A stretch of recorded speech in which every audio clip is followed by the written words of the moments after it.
예, 말씀 보도록 하겠습니다. 잠언 25장 11절에서 15절까지의 말씀이에요. 예, 한 절씩 교도하도록 하죠. 경우에 합당한 말은 아로새긴 은쟁반의 금사관이라. 슬기로운 자의 책망은 청종하는 귀의 금고리와 정금 장식이니라. 충성된 사자는 그를 보낸 이에게 마치 추수하는 날에 얼음 냉수 같아서 능히 그 주인의 마음을 시원하게 하느니라. 선물한다고 거짓 자랑하는 자는 비 없는 구름과 바람 같으니라. 함께 읽겠습니다. 오래 참으면 관원도 설득할 수 있나니 부드러운 혀는 뼈를 꺾느니라. 아멘. 우리가 운전하다 보면은 종종 교회 이름이 적힌 승합차를 보거나 아니면 차 뒷유리에 기독교 방송국의 라디오 주파수가 적힌 그 스티커가 붙은 차들을 보게 됩니다. 이런 차들 보통 보면은 목회자들이 운전하거나 아니면 교회 아주 열심히 다니시는, 신앙생활을 열심히 하시는 그런 분들이 운전하시는 경우가 많죠. 대부분은 아마 매너 있게 운전을 하셨던 것 같아요. 양보도 잘하고 속도도 흐름에 맞게 잘 운전을 하시는데, 근데 문제는 늘 그런 분들만 있는 게 아니라는 거죠. 가끔씩 마음을 불편하게 하는 분들이 있어요. 험하게 운전을 막 요리조리 막 끼려고 막 안달이 나는 그런 차들도 있고, 아니면 흐름에 상관없이 그렇게 아주 느릿느릿하게 가는 그런 차들도 있습니다. 제가 이런 차들 볼 때마다 이상하게 조금 더 화가 나는 것 같아요. 같은 크리스찬 입장에서 이 교인인 거 티나 좀 내지 말지.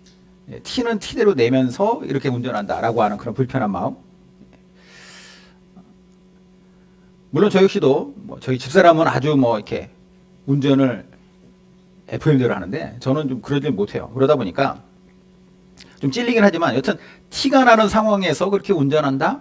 이거는 좀 우리가 좀 조심해야 될 부분이 아닐까라는 생각을 하는데, 자칫 난 사람의 잘못된 행동이 교회나 크리스천 전체를 욕먹일 수도 있다라고 하는 그런 부담감이 있다라는 것이죠. 이런 조심스러움은 비단 운전할 때만은 아닌 것 같아요. 일상생활에서도 내가 일단 크리스찬이라고 하는 사실을 누군가가 내 주변 사람들이 알고 있다면 그만큼 조금 더 조심할 수밖에 없는 것이 바로 우리의 삶이겠죠. 특히나 말이나 행동에서. 예수님께서 이런 말씀하셨어요. 마태복음 보면은 한번 보죠. 쉬운 성경을 보겠습니다. 너희는 세상의 빛이다. 산 위에 있는 도시는 숨겨질 수 없다. 등불을 돛박 안에 둘지 않고 등잔대 위에 놓는다. 그래야 등불이 그 집에 있는 모든 사람에게 빛을 비추게 될 것이다. 이와 같이 너희 빛을 사람들에게 비춰라. 그래서 사람들이 너희의 선한 행동을 보고 하늘에 계신 너희 아버지께 영광을 돌리게 하여라. 예수님께서 하신 아주 유명한 말씀이죠. 너희는 세상의 소금이다. 그리고 너희는 세상의 빛이다. 라고 하신 말씀인데, 세상을 살아가는 하나님의 자녀들로서 우리의 삶은 우선은 숨기에 급급할 삶은 아니다.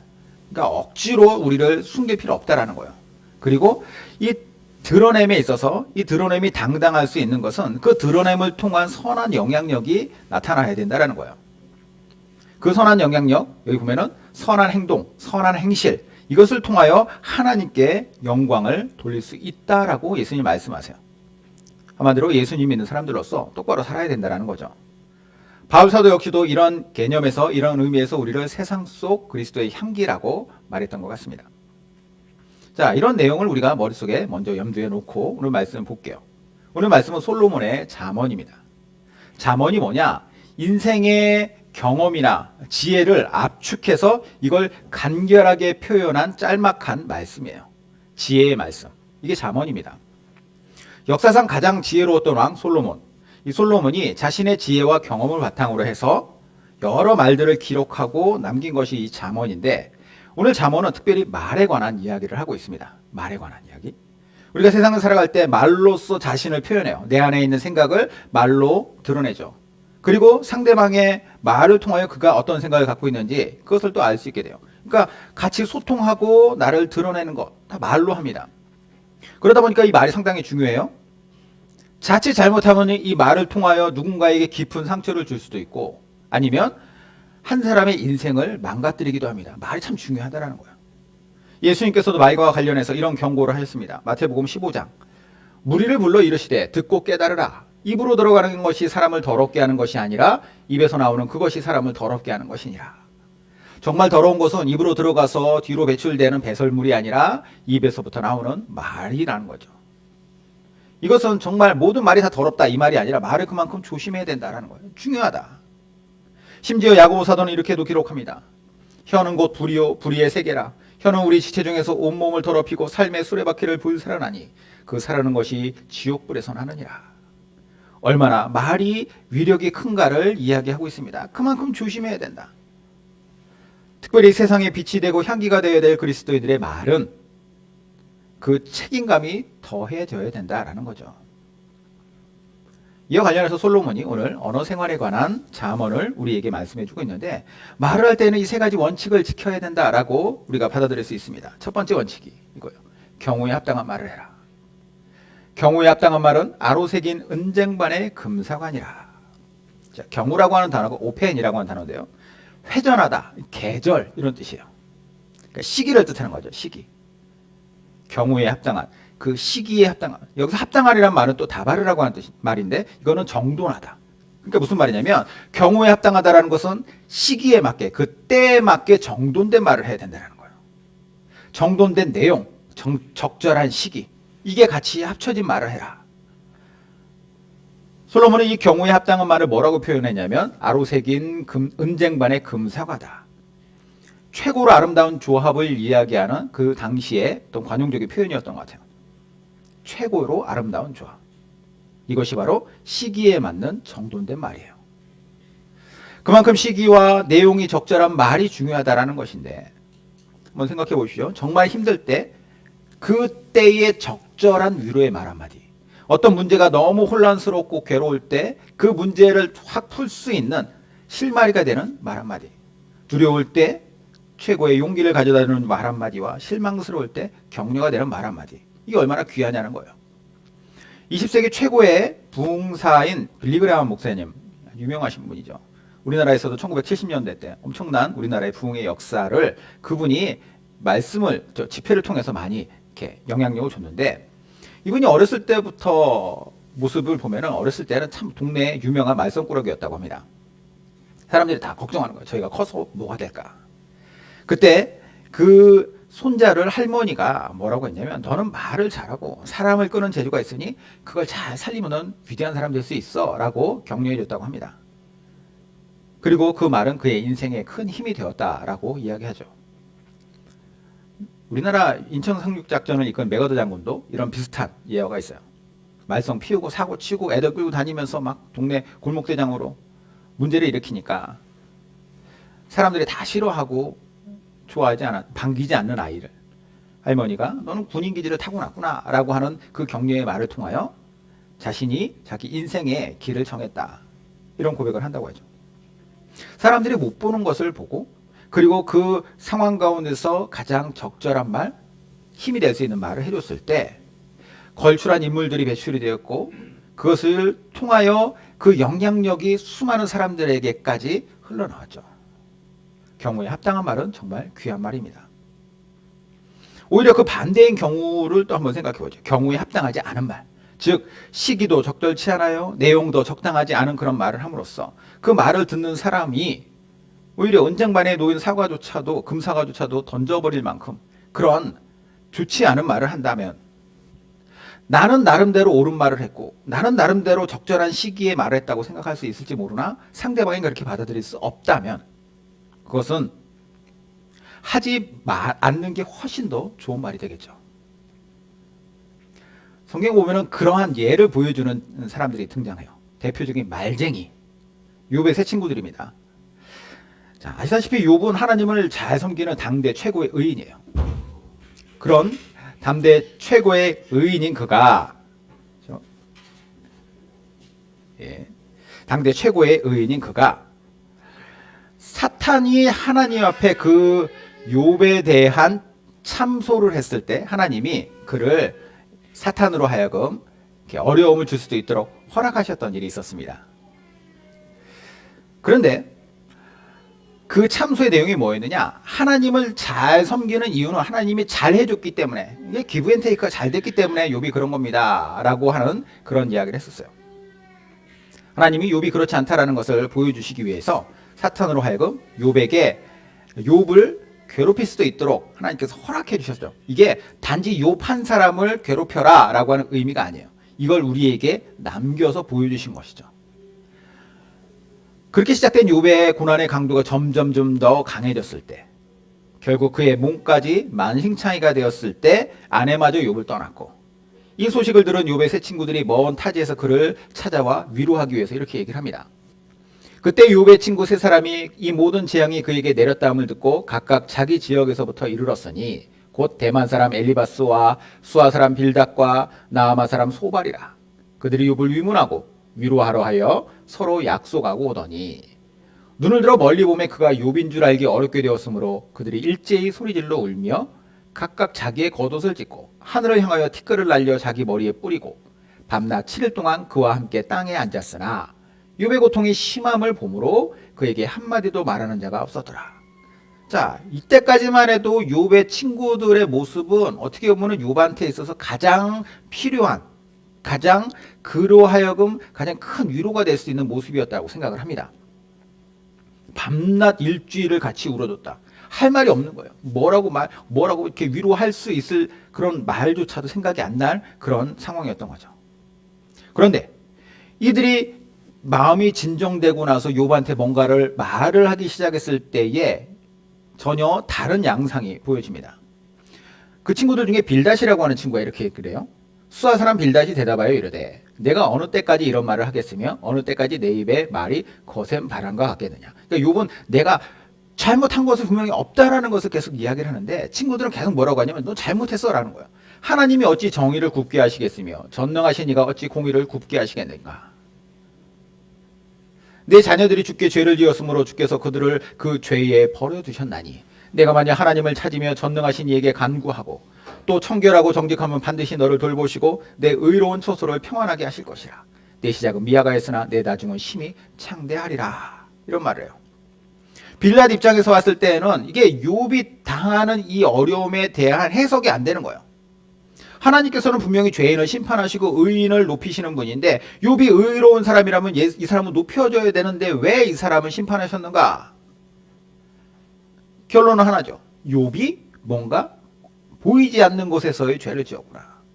욥의 자녀들도 그 죄에 대한 심판으로 한 번에 다 죽었구나. 이런 결론을 내린 거예요. 그러므로 고집 피우지 말고 하나님 앞에 회개하라고 종용을 하는 것이죠. 실제로 이런 이유로 하나님께서 징계를 하시는 경우도 있었지만 욥의 그 케이스는 전혀 달랐죠. 그렇지 않은 상황에서 욥의 고난을 그렇게 해석을 하면 안 된다는 거예요. 이제라도 정직하게 회개해라.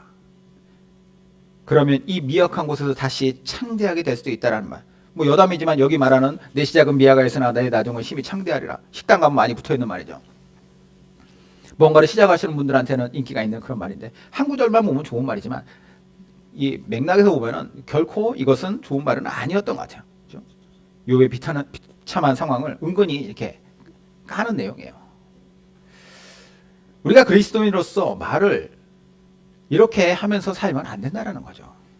경우에 합당한 말을 위해서는 어떻게 되냐면 늘 스스로를 돌아볼 뿐만 아니라 상황을 한 번 더 고려하고 상대방을 더 배려해야 되는 거예요. 이것이 비록 맞는 말이라 할지라도 그 맞는 말이 상대방의 어떤 심령을 고통스럽게 만들고 그의 마음을 힘들게 한다면 아예 하지 않는 것이 낫죠. 솔로몬이 제안하는 언어 생활의 두 번째는요. 책망조차도 잘 들을 줄 알아야 한다는 거예요. 슬기로운 자의 책망은 청종하는 귀의 금고리와 점검장심이니라. 경우에 합당한 말을 하는 것도 중요하지만 잘 듣는 청종하는 귀도 중요해요. 보통 말 잘하는 사람의 특징은 잘 듣는 경청을 잘한다라는 것을 우리는 볼 수 있습니다. TV에서 이제 예능 프로 보면요. 유재석이라고 하는 MC가 오랜 기간 동안 국민 MC로 자리매김하고 있어요. 제가 이제 가만히 보면서 그분의 장점이 뭘까라는 생각을 했는데 뭐 당연히 위트도 있고 실력이 있죠. 그런데 상대방이 말을 할 때 그것을 가만히 듣고 있으면서 이것을 다시 정리해서 상대방이 민망하지 않으면서도 모든 사람들이 이렇게 웃을 수 있는 기발한 멘트들을 툭툭 던지더라고요. 그런 식으로 진행하니까 함께하는 사람들이 편하죠. 대화의 흐름도 끊어지지 않고 시청자들을 보는 마음에서도 불편함이 없어요. 만약에 거기에서 틱틱거리면서 저 사람을 막 이렇게 무안을 주고 그런다면 시청자들 입장에서 불편하니까. 그러니까 그 사람을 그렇게 좋아하지 않겠죠. 그러니까 그분이 오래 갈 수 있는 것은 전 개인적으로는 그렇게 생각을 해요. 이 경청하는 마음의 자세, 그런 태도를 잘 보여준다. 오프라 윈프리라고 하는 세계적인 방송인이 오프라 윈프리의 그 대화법이라고 하는 책에 보면은요, 대화에 귀재가 될 수 있었던 원인을 대화 방식에 있다라고 하면서 5가지 방식을 이야기해요. 첫 번째는 타인의 아픔에 공감한다. 두 번째는 진지하게 듣는다. 세 번째, 긍정적으로 말하고, 네 번째는 정직하고 솔직하게 말하고, 다섯 번째는 사랑스럽고 따뜻한 표정을 짓는다. 앞에 2가지는 듣는 것이고요, 뒤에 2가지 말하는 것, 그리고 마지막은 비언어적 태도. 유튜브로 보면은 이 오프라 윈프리가 상대방하고 대화하는 방식을 보면은 몸을 이렇게 앞으로 쭉 빼고 계속 이야기를 들어요. 계속해서 공감해주고 그 사람이 뭔 얘기를 하고 있는지를 계속해서 이해하려고 하는 모습을 보여줍니다. 솔로몬이 얘기해요. 자신을 향한 책망조차도 잘 들을 줄 알아야 된다. 청종할 줄 알아야 된다. 듣고 거기에 순종하는 것, 청종함이죠. 이것이 바로 올바른 언어 생활에 있어서 우리가 또 갖춰야 될 부분이라는 거예요. 특별히 그것이 슬기로운 자의 책망이라면, 모든 책망에 다 그걸 듣고 막 그것 때문에 내가 괴로워하고 고통스러워할 필요 없어요. 말이 안 되는 청종은, 그러니까 말이 안 되는 책망에 대해서는 우리가 그것을 걸러 들을 줄 알아야겠죠. 하지만 중요한 것, 슬기로운 책망에 대해서는 그것을 청종해야 된다. 이 청종이라고 하는 단어가 또 사용된 예가 있는데, 샤마라고 하는 단어인데요. 이 단어가 어디에 사용되냐면 열왕기상에 또 등장을 해요. 이 단어. 누가 주의 이 많은 백성을 재판할 수 있사오리까? 듣는 마음을 종에게 주사 주의 백성을 재판하여 선악을 분별하게 하옵소서. 자, 다윗이 죽고 다윗의 아들 솔로몬이 왕이 돼요. 솔로몬이 왕이 되었을 때 아직 젊은 솔로몬이 하나님 앞에 1,000번제를 드리면서 하나님 앞에 내가 왕으로서 잘 준비되기를 원합니다 라고 하는 그런 마음을 표출합니다. 하나님께서 솔로몬의 꿈에 나타나서 솔로몬한테 물어보세요. 내가 너한테 뭘 해주면 좋겠니? 야, 우리가 알고 있는 거, 솔로몬이 지혜를 구했다. 알고 있죠. 그런데 크게 보면 지혜를 구한 게 맞는데 솔로몬이 구한 게 바로 이거예요. 듣는 마음을 주십시오. 듣는 마음. 궁극적으로 보면 지혜지만 구체적으로는 듣는 마음, 즉 청종하는 마음이에요. 내가 왕이 되게 되면 백성들의 말을 제대로 듣지 않게 될 수도 있고, 그렇게 되면 왕으로서 선악을 판가름함에 있어서 지혜롭게 재판할 수 없게 될 것 같습니다. 그래서 제가 청종하는 마음을 갖기 원합니다. 잘 듣는 것이 매우 중요하다는 것을 이야기하고 있죠. 특별히 나를 책망하는 사람이 슬기로운 마음과 관점으로 책망한다면 그것을 들었을 때 그 청종하는 귀는 금고리와 정금 장식한 귀처럼 정말로 훌륭한 귀가 될 수 있다. 그리고 그런 귀를 가진 사람이 앞에 말씀드렸던 사람들에게 힘과 용기를 줄 수 있는 그런 때에 맞는 말을, 시기에 맞는 적당한 말을, 적절한 말을 할 수 있는 사람이 된다는 거예요. 우리 예수 믿는 사람들은 믿음 안에서 꼭 이러한 훌륭한 경청자요 동시에 훌륭한 조언자가 될 수 있길 바라요. 솔로몬이 제안하는 마지막 3번째 언어 생활의 원칙입니다. 변함없이 신실한 말을 해야 된다. 충성된 사자는 그를 보낸 이에게 마치 추수하는 날의 얼음 냉수 같아서 능히 그 주인의 마음을 시원하게 하느니라. 선물한다고 거짓 자랑하는 자는 비 없는 구름과 바람 같으니라. 오래 참으면 관원도 설득할 수 있나니 부드러운 혀는 뼈를 꺾느니라. 신실함이라고 하는 거, 신실함이 뭘까요? 신실함. 변함없이 믿음직한 착실함을 얘기해요. 거짓이나 왜곡이 없는 것이죠. 언어 생활에 있어서 신실함이라는 것이 매우 중요해요. 근데 사실 이 신실함을 갖추고 있는 사람들이 그렇게 많지 않죠. 사람들은 많은 경우에 거짓말을 별 책임감이나 죄책감 없이 하기도 하고, 자기 중심적인 변명에 능하며, 얼마 전에 내가 했던 말조차도 손바닥 뒤집듯이 뒤집을 수 있는 것이 많은 사람들의 모습입니다. 근데 솔로몬이 말해요. 이런 신실하지 못한 사람들이 많은 세상에서 충성된 사자와 같이 신실한 마음으로 말하는 사람은 마치 뭐라고 얘기하냐면 더운 날에 추수할 때 얼음 냉수 같이 사람의 마음을 시원케 하는 사람이다. 반면에 믿음직하지 못하고 신실하지 못한 사람은 어떻습니까? 거짓 자랑 혹은 거짓된 약속이나 하면서 마치 비 없는 구름이나 바람같이 결과물 없는 가벼운 말하는 사람이 된다는 거예요. 누가 그런 사람의 말을 곧이곧대로 듣겠습니까? 마치 양치기 소년처럼 사람들이 그 사람의 말을 기본적으로 깔고 있는 거. 저 사람은 거짓말하는 사람이야. 이런 마음으로 그 사람을 대할 수밖에 없다는 거죠. 저 고등학교 때 선생님 중에 별명이 문뻥인 분이 있어요. 성은 문씨이신데 하도 뻥을 잘 쳐가지고 학생들이 항상 저 선생님이 얘기하면은 대부분 거짓말이야. 라고 생각하는 거죠.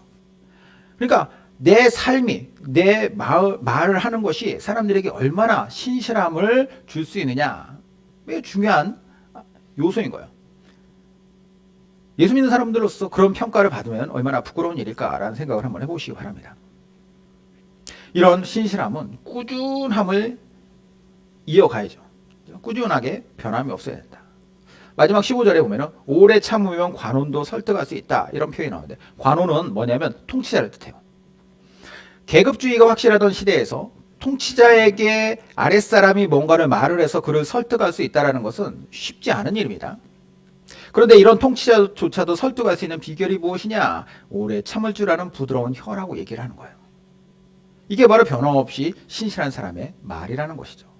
이 사람의 말이라면 내가 내 고집을 꺾어서라도 한번 들어볼 만해 라고 하는 생각을 갖게 하는 그런 평가를 받는 사람.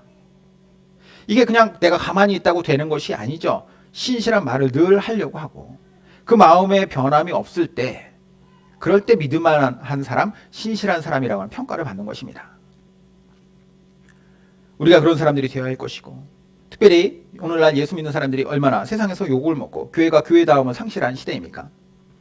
우리가 올바른 성경적인 언어 생활을 함으로써 성경적인 인간상을 보여줄 수 있어야 될 것 같아요. 세상과 소통하는 가장 기본적인 방식, 말에서부터 말이죠. 경우에 합당한 말을 하고 책망까지도 내가 잘 들을 줄 알며 변함없이 신실한 말을 함으로써 우리가 이 세상 가운데 정말로 예수님 말씀하신 대로 빛이 되고 세상에서 그리스도의 향기가 되는 우리 모두가 되기를 주님의 이름으로 축원드립니다.